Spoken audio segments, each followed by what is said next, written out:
Nosotros somos los siguientes.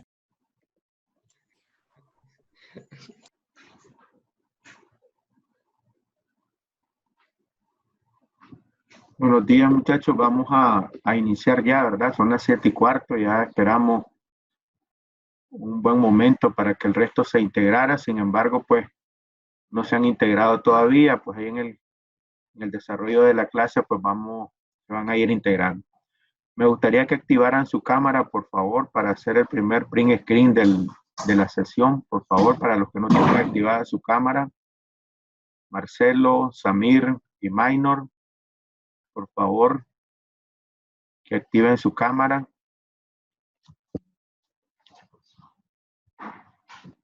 Ya Minor ya, falta Marcelo y Samir, por favor, que activen la cámara para dar inicio. Mae, vamos a ver a Todavía Samir andan después de tanto desayunando, tiempo. parece.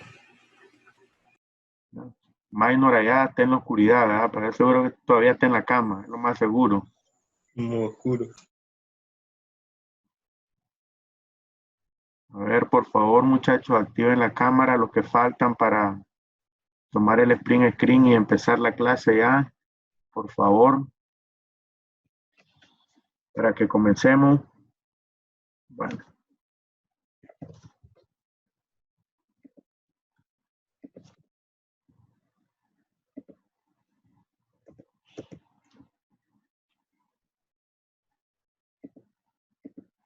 Vamos a comenzar entonces, ¿verdad? La sesión de clase.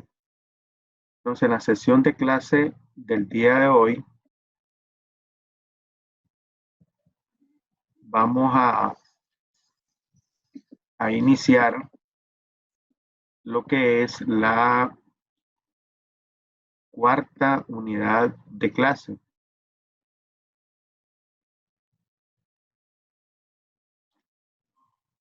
Esta cuarta unidad de clase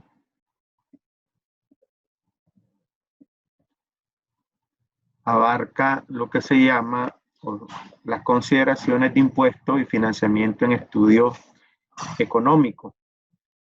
Entonces, vamos a ver ahora cómo consideramos los impuestos y cómo consideramos el financiamiento para llevar a efecto particularmente un proyecto de inversión, ¿verdad? ¿Cómo se lleva a efecto un proyecto de inversión? Entonces, en primer lugar, pues vamos a tener por acá que la unidad como tal, pues tiene 3 objetivos generales.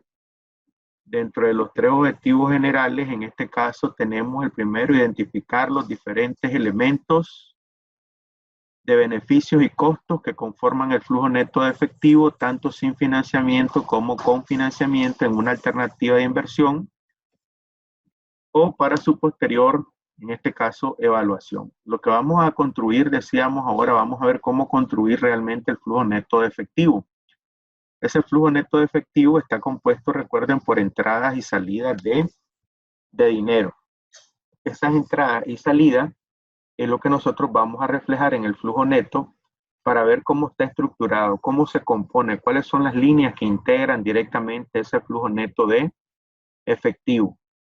Ahora, esos flujos netos de efectivo es ahí que pueden ser con financiamiento o pueden ser sin financiamiento. Algunas veces la empresa va a aportar el capital totalmente, otras veces puede ser que sea financiado por alguna institución financiera. Ese es en cuanto al primer objetivo. El segundo objetivo tenemos efectuar evaluaciones de proyectos de inversión sin y con financiamiento a través de los indicadores financieros, la BAN, la TIR, para la toma de decisiones desde el punto de vista financiero. O sea, nos interesa utilizar ciertos indicadores para determinar la rentabilidad, ya sea de un proyecto o cuando estemos comparando varios proyectos de inversión. Claro, para esto primero tenemos que hacer el flujo neto de efectivo. ¿Ya? En la unidad anterior, cuando calculábamos BPN y TIR, ya nos daban pues directamente los flujos. Nos decían el del año 1 tanto, el del año 2 tanto, el del año 3 otro valor y así sucesivamente. Lo que vamos a hacer ahora es construir realmente ese flujo de efectivo. Vamos a construirlo. Y 3, integrar los componentes de beneficios y costos en un flujo de caja que permita una mejor visualización del contexto donde se desarrollará la alternativa de decisión para su debida selección, tomando en cuenta la escasez de los recursos en la organización. Normalmente, pues, todo negocio, toda empresa siempre no consta totalmente con todos los recursos disponibles para poder hacerle frente, en este caso, a una demanda de un bien. Sin embargo, pues con los pocos recursos que tiene, pues va a lograr producir, y vamos a ver que de esos recursos, cuáles van a integrar lo que nosotros llamamos los beneficios y costos. En el flujo de caja van a quedar reflejados esos beneficios y costos que van a ser necesarios para construir el flujo de caja y después poder evaluar directamente el proyecto. Eso es en cuanto a los tres objetivos, ¿verdad? Entonces hay que conformar el flujo neto de efectivo, hay que hacer la evaluación respectiva y hay que ver en base a los recursos escasos y disponibles, ver cuáles van a ser aquellos elementos que integran los beneficios y costos dentro de el flujo neto de efectivo. Eso en cuanto a los objetivos. Después de eso, pues, tenemos en este caso los contenidos que vamos a desarrollar. Y en los contenidos, ¿verdad? Tenemos, dice, conceptos y métodos de depreciación. Esto no es un tema nada nuevo para ustedes. Lo importante es que vamos a volverlo a repetir, vamos a volverlo en este caso a tomar en cuenta. Conceptos y métodos de amortizaciones de deuda, cómo se amortiza en este caso una deuda cuando hay un préstamo, cuando hay un financiamiento por parte de la institución, cómo se va a ir abonando y cancelando gradualmente la deuda. Y después tendremos la construcción de los flujos, flujo neto de efectivo sin financiamiento, flujo neto de efectivo con financiamiento. Para estos cuatro temas, que es el contenido directamente de la unidad, pues vamos a ir practicando, vamos a hacer ejercicios, voy a explicarlo en este caso para los primeros dos de manera manual, ya después ahí al mismo tiempo pues voy a ir haciéndolo en Excel, ¿verdad? Vamos a ir a la par. Lo explico manual y también lo vamos a explicar en Excel para que ustedes lo vayan trabajando todo en Excel, porque al final lo que me interesa es que los flujos netos de efectivo sin y con financiamiento pues sean hechos completamente en Excel. Pero sí ver la lógica. Ya ustedes tienen una primera versión de lo que son los métodos de depreciación, cómo se hacen los cálculos. Yo voy a tratar de resumir lo que ustedes vieron por ahí en contabilidad financiera de los métodos de depreciación, tratar de hacer, compaginarlos en este caso con lo que nos interesa en la parte de los flujos netos de efectivo. Entonces hablamos de los conceptos y métodos, en este caso de depreciación, ¿verdad? Entonces, dentro de los conceptos y métodos de depreciación, lo primero que vamos a hablar es la depreciación. ¿Qué se entiende por la depreciación? Decimos que es un proceso de ir asignando a gasto el costo de un activo durante los periodos contables que comprende la vida útil o de servicios dentro de la empresa. O sea, ¿cómo nosotros hacemos para ir asignando a gasto? Dice el valor del activo. Recordemos que el activo simplemente que se compra, y particularmente son los activos fijos, se hace con el objetivo de poder rendir algo en el futuro. Pero con el tiempo que pasa, con el tiempo que va transcurriendo, el activo como tal, pues va perdiendo su valor. Y esa pérdida de valor o esa pérdida de ir trasladando su costo a un gasto es lo que se conoce con el nombre de depreciación, ¿verdad? La depreciación es cómo nosotros asignamos a gasto el valor del activo a través del paso del tiempo, claro. En la medida que va pasando el tiempo, el activo va a ir perdiendo valor, ya sea por su uso, por su desgaste o porque no se le dio uso también, ¿verdad? Otro elemento, decimos, la depreciación también suele asociarse a un sistema para retener utilidades dentro de un proceso con el fin de garantizar los fondos suficientes para el reemplazo de activos depreciables. Fíjense bien, nosotros normalmente se ha dicho que la depreciación sirve como algo que se llama el escudo fiscal.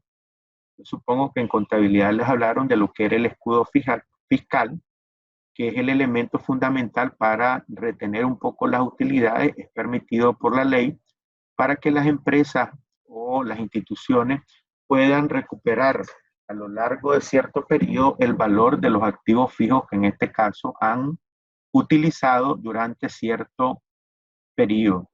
Normalmente con este valor o con la pérdida de valor, y que normalmente ustedes saben que no es un desembolso de efectivo, simplemente algo que se va guardando, normalmente sirve para reemplazar activos de carácter depreciable.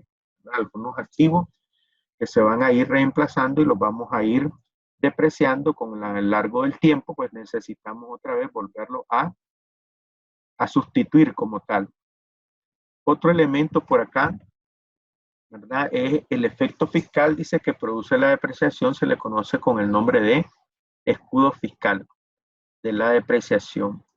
Normalmente eso sirve, como decíamos, para retener un poco el monto de las utilidades que van a parar a manos del fisco. Recordemos que cuando se hace un estado de resultados, normalmente nosotros calculamos la utilidad neta antes de IR y el último paso es calcular el IR. Ese impuesto en la medida que sea, esas utilidades en la medida que sean menores, pues el impuesto va a tender a ser menor y por ende, pues la empresa va a poder retenerse cierta parte de las utilidades como parte de la depreciación y que sirva para la adquisición normalmente de nuevos bienes cuando ya ha pasado cierto periodo de tiempo. Eso en cuanto, ¿verdad?, a algunos elementos de la depreciación. Hay una ley, ¿verdad? En el caso de Nicaragua, nosotros tenemos la ley de 822, la ley de concertación tributaria. En esta ley, ¿verdad?, que ha venido sufriendo ciertas remodelaciones. En el artículo 45, pues habla de las cuotas de depreciación y amortización que deben de aplicarse. Normalmente ese tipo de cuotas de amortización o ese tipo de cuotas de depreciación tienen ciertas características, ciertas formas como las vamos a aplicar.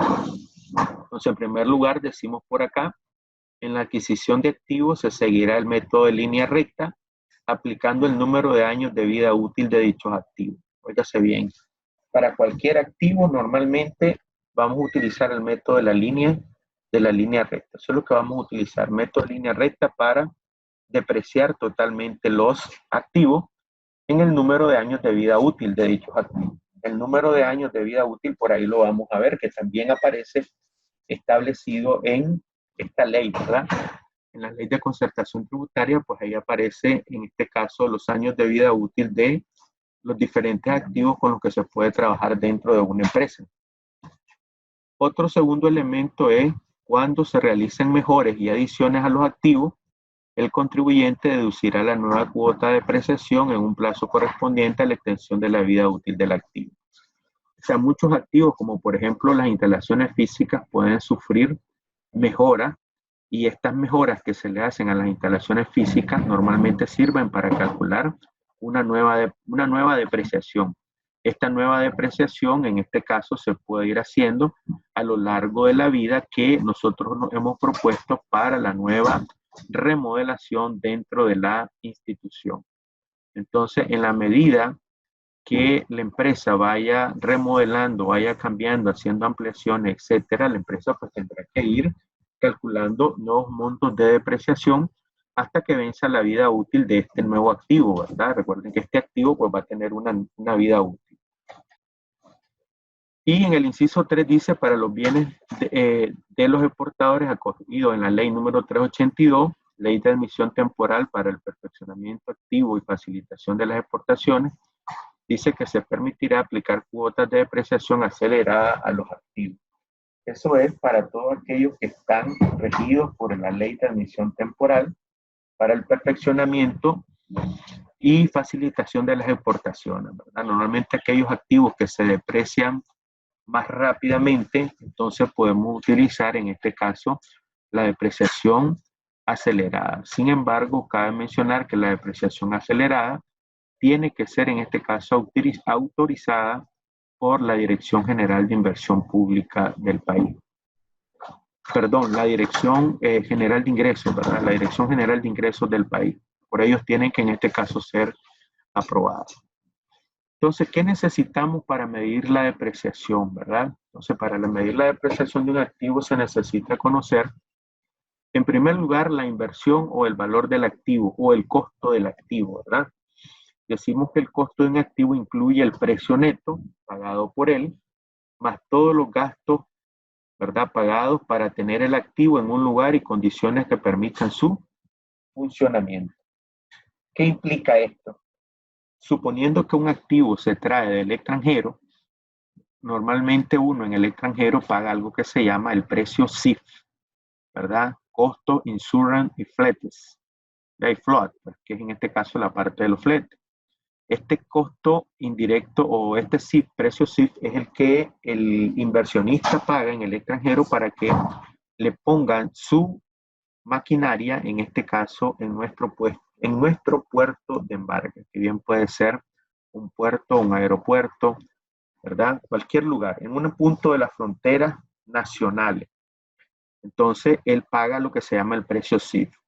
Sin embargo, por ahí pueden ver en la definición, dice, más todos los gastos pagados para tener el activo en el lugar.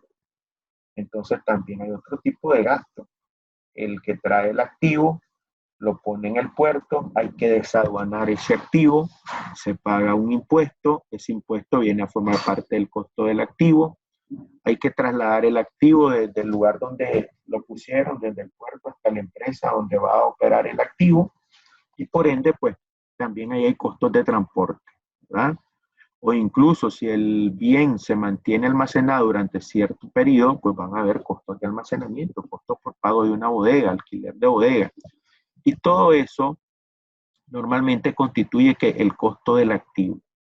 Incluso algunas veces se puede incurrir también en costos del activo, lo referido a la parte de los gastos de instalación, ¿verdad? Se puede contratar a una persona para que instale el equipo y vamos a tener gastos también de instalación. Entonces, en la inversión normalmente tiene que ver con, en este caso, todos los costos asociados al proceso de adquisición del activo, desde la compra, gastos pagados a lo interno del país, hasta que el equipo ya, en este caso, está exactamente ¿a dónde? En la planta de producción, todo lo que voy a requerir ahí. Después tenemos la vida útil estimada. En la vida útil estimada, normalmente esa vida útil, ¿verdad?, que nosotros hacemos referencia, es la duración, en este caso, que va a prestar el activo, ¿verdad?, para, en este caso, el proyecto o para la empresa donde vaya a operar. Esta vida útil estimada puede estar expresada de diferentes maneras. No hay una sola manera de expresar la vida útil. Decimos que pueden ser años, pueden ser unidades de producción, pueden ser horas de trabajo, pueden ser kilómetros recorridos u otra medida que establezca, en este caso, cada quien, ¿verdad? Normalmente ya esas opciones, ya esas condiciones, quien las establece directamente es el inversionista. ¿Cómo establece la vida útil del activo? Decíamos, puede estar expresada de diversas maneras, años, meses, etcétera, y dependiendo de eso, pues vamos a ver cómo quedan establecidos, ¿verdad? Cómo quedan establecidos.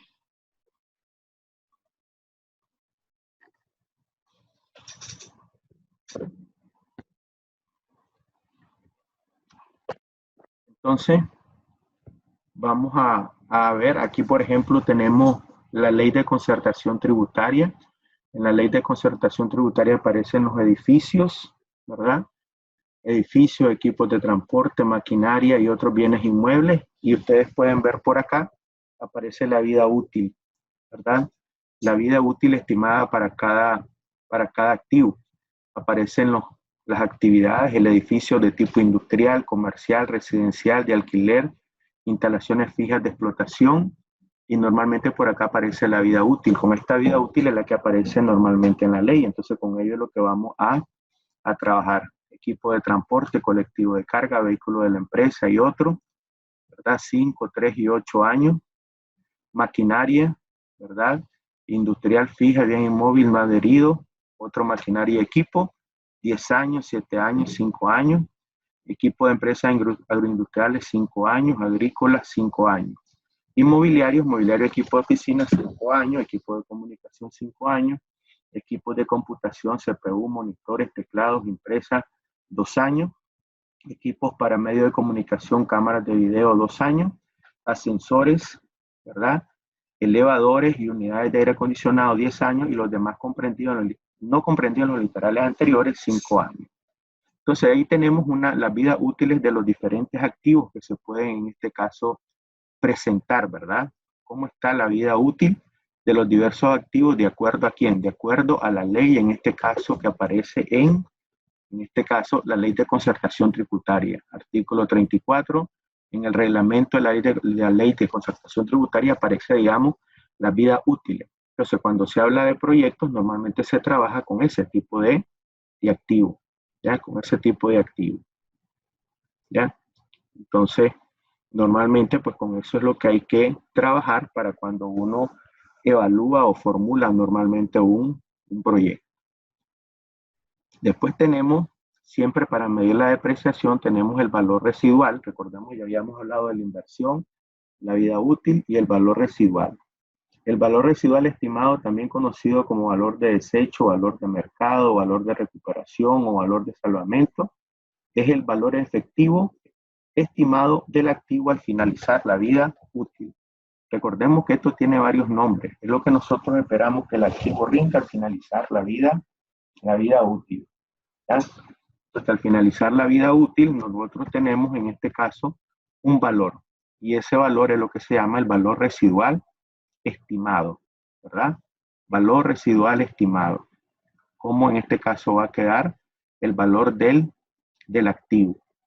¿Ya? Entonces, por ahí pues es una manera de cómo ver cuáles son los 3 elementos que vamos a tomar en consideración para poder en este caso evaluar, para poder decidir en este caso cuáles las condiciones con las que nosotros vamos a trabajar.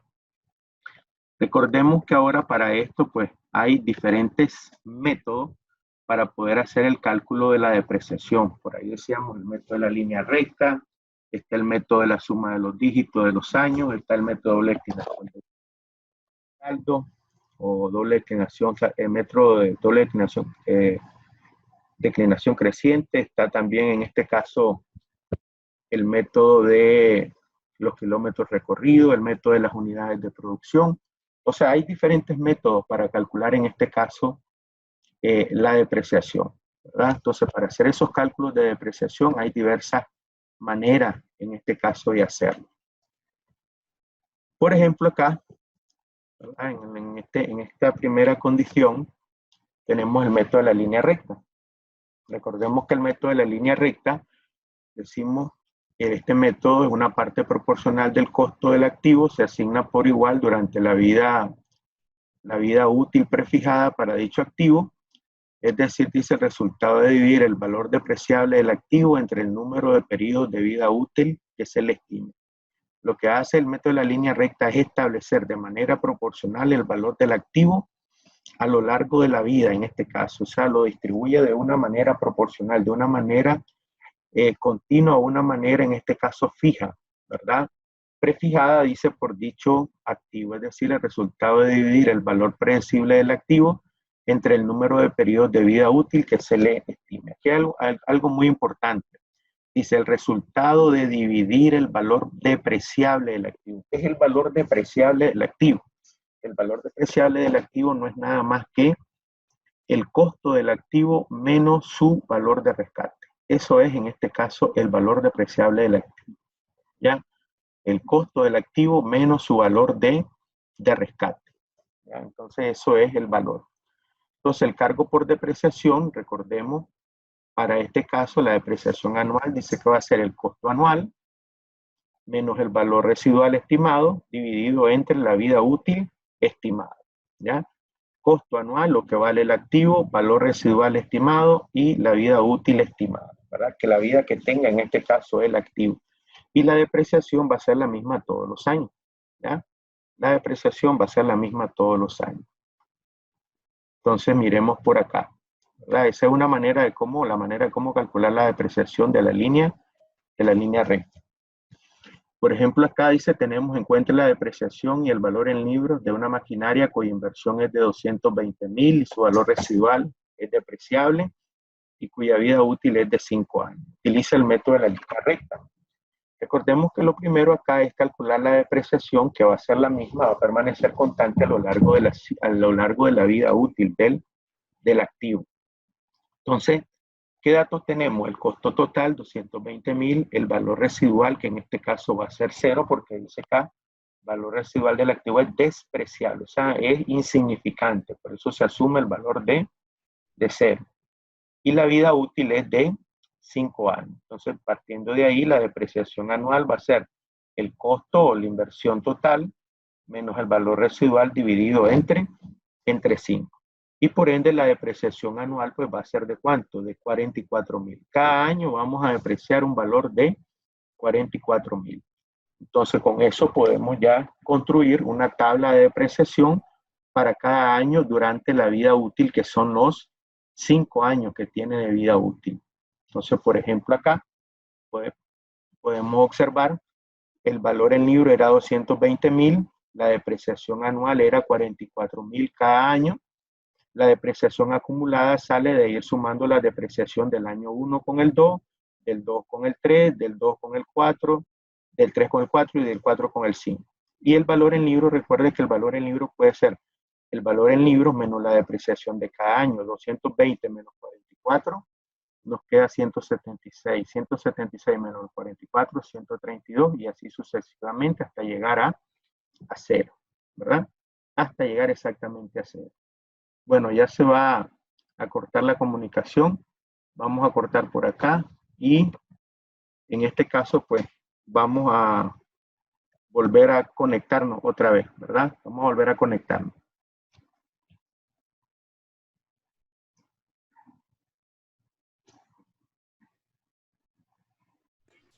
Gustavo, hacer lo tuyo, mae.